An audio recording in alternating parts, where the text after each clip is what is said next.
আমারে সারা চারজনে দুইবার করে করছে। আমারে আইতেই দেয় না, আমারে বান্ধিয়া রাখতে চাইছে। আমারে তাহলে বান্ধে আমারে না করতে দিলে আমারে মারিয়ে ফেলাইবে বলে আমারে দুইবার করে করছে। রাত 12টা পর্যন্ত করছে। তারপর ওরা বাইরে নামছে। আমি গরিবের মাইয়া, আমি মহিপুর থাকি, আমি মানুষের গুন্দে চাই এক চিনতে খাই। আমার মহিপুর আমি মাস খাই, আমার পিছে পিছে ঘুরছে। আমার পিছে পিছে ঘুরছে আর আমারে বলছে বিয়ের কথা। আমি বলছি যে আমার গার্জিয়ান আছে, আমার গার্জিয়ানের লাগে আগে আলাপ করেন, এরপর আমার গার্জিয়ানের কথা ছাড়া আমি বাইরে চলবো না। তারপর আমার মায়ের খবর দিছে, আমার মার মোবাইল নাম্বার দিছি, আমার মায়ের লাগে কথা বলছে। আমার মায়েরে আনছে, গাড়ি বেড়া দিয়েও আমার মায়েরে আনছে আনিয়া কুয়াকাটা বসে আমার মায়ের কথা বলছে। আমার মার লাগে আমার মায় বলছে আচ্ছা আমি বাড়িঘর দেখবো।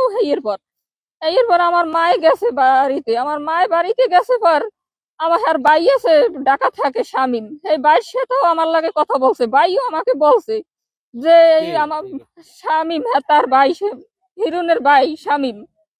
ভাই আমাকে বলছে যে আমার ভাইয়ের বিল্ডিং আছে, বিল্ডিং এর ঘর আছে, জায়গা জমি আছে, আমার ভাইয়ের বউ নাই, বুড়ো কারা নাই, কিছু নাই, তুমি বিয়ে করে ওইনে থাকবা, কোনো সমস্যা নাই। আমাকে এই কথাও বলছে, আমার এই কথা বলছে। তারপর আমি মহিপুর, তারপর আমারে বলছে যে তুমি আমার মা বাপের আইয়ে দেখবা, মা বাপের আইয়ে দেখো, আমার ঘর দুয়ার দেখো, দেখতে তোমার পছন্দ হয়নি, এই কথা আমাকে বলছে।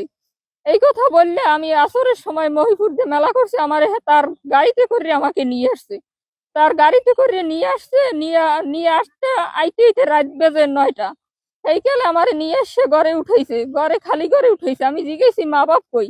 কয় মা বাপ আছে, পরে আইবে নেই। এই কইয়ে ঘরে উঠাইয়া 3জন লোক আনছে। 3জন লোক আনিয়া হিরুন হে একজন, চারজন আরে লইয়া তারপর আমার এমন ভাবে ধরছে। আমি নাম বলি যে আমি নামাজ পড়বো, তোমার মা বাপ কই? হ্যাঁ আমার দেখায় নাই। কয় আমাকে না দিলে তোর এককালে এখানে জানে মারিয়ে হেলাম। এই কথা আমাকে বলছে। এই কথা বললে আমার ওইরকম করছে। রাত 12টা পর্যন্ত করছে। করে আমি এইপর রয়েছি, কি করবো আমি কমে যাবো রাইতে। তারপর বাইরে নামছে সিগারেট খাইতে। বাইরে নামছে পর আমি হেই ফাহে আয়োজনের আগে আমি হেই ফাহে নামিয়ে আমি চলে আইয়ে পড়ছি। আসিয়া কলে পলাই রয়েছি। পলাইয়ে থাকতে মসজিদের দ্বারে এসে বসে রয়েছি। আয়োজন দেশে আয়োজনের হালে আমি বেটারা নামাজ পড়ে বাইর হয়েছে। বেটা গোলাগে আমি বলছি যে আমার এই রকমের বিয়ের কথা বললে আইনে আমার এই রকমের করছে।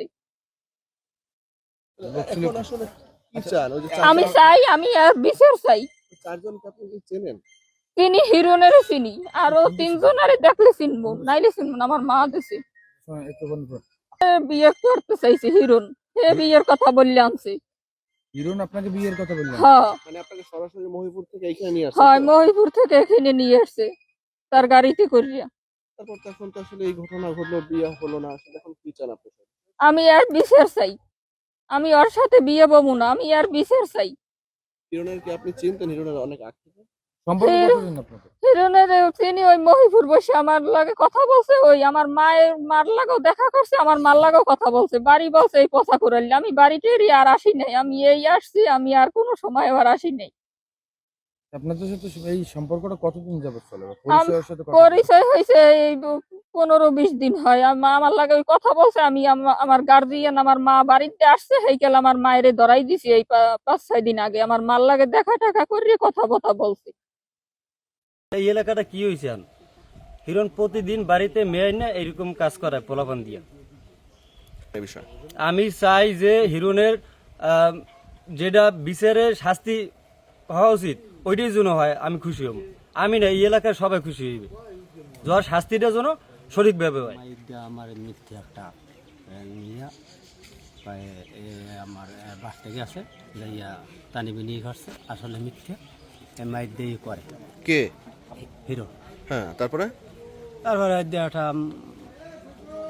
বিচার আচার করা হয়েছে, মামলা করা হয়েছে, মানে নির্যাতন করা, এইগুলো করা হয়। হিরণের মেয়ে আছে না, মানুষ দিয়া। কি চান আপনি? আসলে আপনি তো এলাকাবাসী, কি চাচ্ছেন এ বিষয়ে? আমি চাই এরা এই দেশে যেন এইরকম না থাকে, এইরকম যে কাজ বাজ না লাগে এই নিয়ে দেখা উঁচু করে। এবার আমি আগে গেছি, এবার এই গেছে আমার শরীরে নামছি পর ওই মাইয়েটা দেখি, আমি একটু দেয়ারই নামছি একটু দেখি, তাহলে এই কান্দাকাটি করে। আমার এই লিটু না জানি কি কইছে, হিরণ না রিপন আনছে। হ্যাঁ, আর 200 জন মানুষে আমারে এই আমার অত্যাচার করছে। ওই গোরস্থানটা যারে এই গেলে আমি কইল তুমি গোরস্থানটা খুলে ওঠো, এই না ওকে লই যাও। চাচা আপনার নাম? ওর নাম মোহাম্মদ ফারুক। মেয়েটির সাথে দেখা হয়েছে তখন? তাহলে 7টা রায়জানের পর বুঝলেন না, নামাজ শেষ কয়টায় হয়? নামাজ পড়ার পরে স্যার নামাজ পড়ে নামছি। এই ওই মেয়েটাকে উদ্ধার করে আপনারা নিয়ে আসছেন ওইখান থেকে?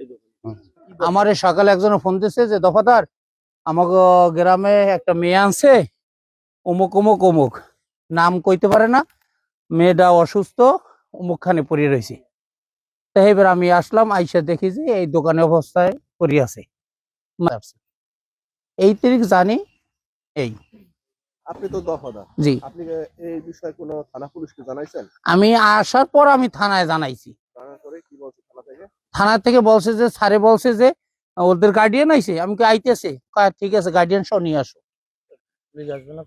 হ্যাঁ, পুলিশে বলতেছে যদি রাত্রে বেশি- 12টার নামাজ পড়ে চলে গেছি বাড়িতে। হুজুরে বলছে যেন তো আপনারা মুসলিম যারা আছেন সকালবেলা তো আজকে একটু নামাজ পড়েন, বেশিরভাগে নামাজ পড়ে তারপর ঘুমাইবে না, বাড়ি ঘুমাইলে তো হয় না, যেহেতু সব রাত।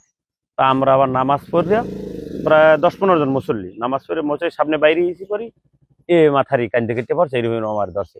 এইটু আমরা জানি, এই লোকজন মসজিদের মুসল্লিরা লোকজন আইটি বলছে, কয় আমার এইরকম এরকম হিরো আনছে, যেটা বলছে হিরো আনছে, এইটু আমাকে বলছে। আর কি হয়েছে আমরা তো ছিলামও না, হেজাব মুখ দিয়ে বলছে, কিন্তু আমরা দেখিনি। এই এখন আসলে এই ঘটনা শুনে আপনি কি কোনো প্রশাসনকে খবর দিয়েছেন? আমি রুহুল আমিন যে প্যানেল চেয়ারম্যান তার কাছে ফোন দিছি, হে আবার দফাদার চৌধুরীকে ফোন দিছে, এই তারা আসছে। এখন আপনার মতে আমরা তো আর অত থানা দূর পুলিশকে কি জানানো না, আমরা জানাই নেই কিছু। আপনি পাইলেন কি? হুমায়ুন মসজিদের সামনে গেছে, আমরা 10-15 জন মুসল্লিরা ছিলাম। এরকম বলছে এরম হিরো আমার কালকে আনছে 3-4 জন পলাফান, আমি ফাইক দিয়ে পলাই আইছি, কোন রকম এরা বাইরে সিগারেট খেতে নামছে, এগুলো বাইরে পলাই আইছি, এই আমাকে মসজিদের সামনে বলছে।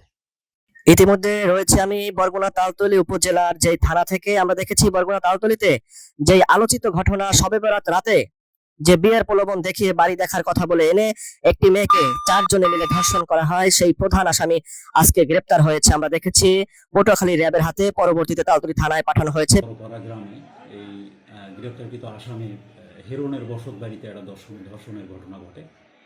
ভিকটিম তামান্নার অভিযোগের প্রেক্ষিতে নিয়মিত মামলা রুজু হয় এবং সেই মামলার মূল আসামি যে হেরোন, তাকে গতকাল বিকেলবেলা আমতলী এলাকা থেকে র্যাবের সহযোগিতায় আমরা গ্রেপ্তার করতে সক্ষম হই। আসামিকে ইতিমধ্যে বিজ্ঞ আদালতে প্রেরণ করা হয়েছে। পাশাপাশি যে ভিকটিম তারও মেডিকেল পরীক্ষা সহ আজকে বিজ্ঞ আদালতে উপস্থাপন করা হচ্ছে তার জবানবন্দি রেকর্ড করার জন্য। এর পাশাপাশি যে আরও 3 জন অজ্ঞাতনামা আসামি আছে, আমাদের মামলা তদন্তাধীন আছে, তদন্ত সাপেক্ষে তাদেরকে গ্রেপ্তার করা হবে।